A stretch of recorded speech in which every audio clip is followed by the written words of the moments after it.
वस्त्र हम सभी को भाते, हमारे जीवन यापन के लिए भी आवश्यक है।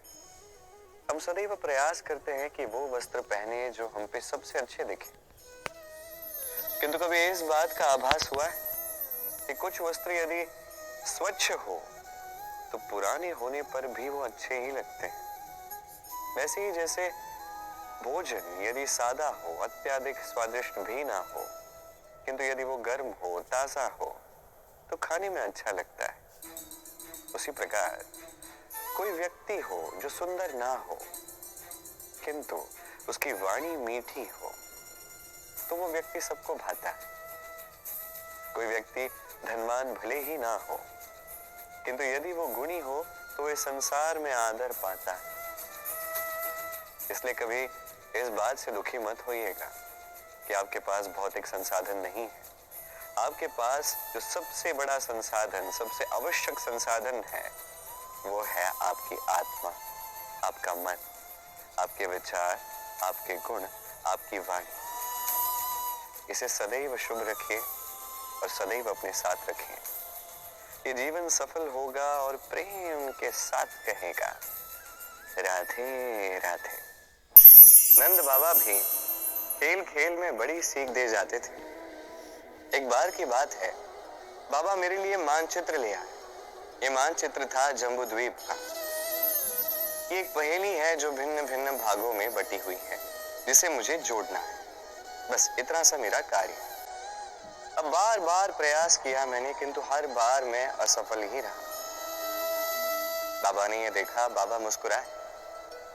बाबा ने कहा कि एक कार्य करो, इन सभी भागों को पलट दो। मैंने पलट दिया।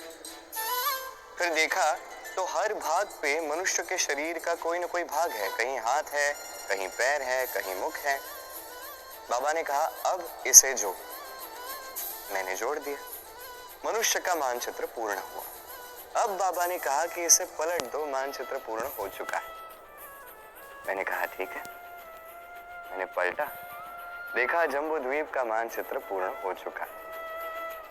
बाबा ने कहा यदि देश को सबल बनाना है, शक्तिशाली बनाना है, स्थिर बनाना है, तो सर्वप्रथम मनुष्यों को एकजुट करना सीखो।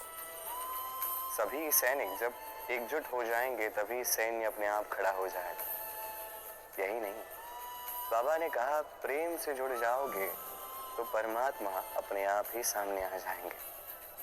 तो यही कीजिए और मेरे साथ प्रेम से कहिए, राधे राधे।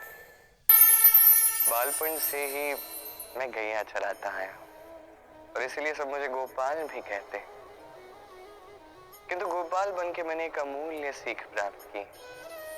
मैंने देखा कि गौशाला में अनेक बछड़ों में से गैया अपने बछड़े को उचित प्रकार से पहचान ही लेती है। जबकि ये सभी बछड़े एक जैसे दिखते हैं, सबके स्वर भी एक जैसे होते हैं, तब भी ये सभी बछड़ों में अपने बछड़े को पहचान लेती है, उसके साथ रहती है। कुछ इसी प्रकार होते हैं हमारे कर्म और उसका कर्म फल। अब सबके मध्य में रह के कोई भी कर्म कीजिए, उसका कर्म फल उन सब में आपको पहचानेगा और आपके साथ रहेगा। इसलिए जब भी कर्म करिए सोच समझ कर करें।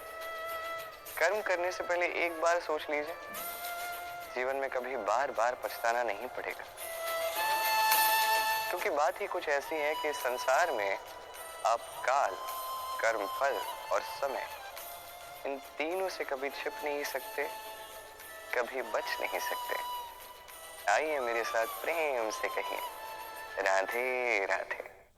जन्म और मृत्यु, एक जीवन का आरंभ, एक जीवन का अंत। अब ये एक चक्र है और हर चक्र की भांति इसका भी जहां से आरंभ होता है वहां पे अंत भी होता है। अर्थात हर एक मनुष्य जिसने जन्म लिया, उसके जन्म के साथ ही ये निश्चित हो जाता है कि उसकी मृत्यु भी अवश्य होगी। इस संसार में ऐसा कुछ भी नहीं है जो सदा सदा के लिए रहेगा। अब ये हम सभी जानते हैं। हमारे पास जो जीवन हमें मिला है, जिसे हम जी सकते हैं, उसमें हम क्या करते हैं वो महत्वपूर्ण होता है। कुछ ऐसा कर जाइए कि जीवन के पश्चात भी अमर रहे।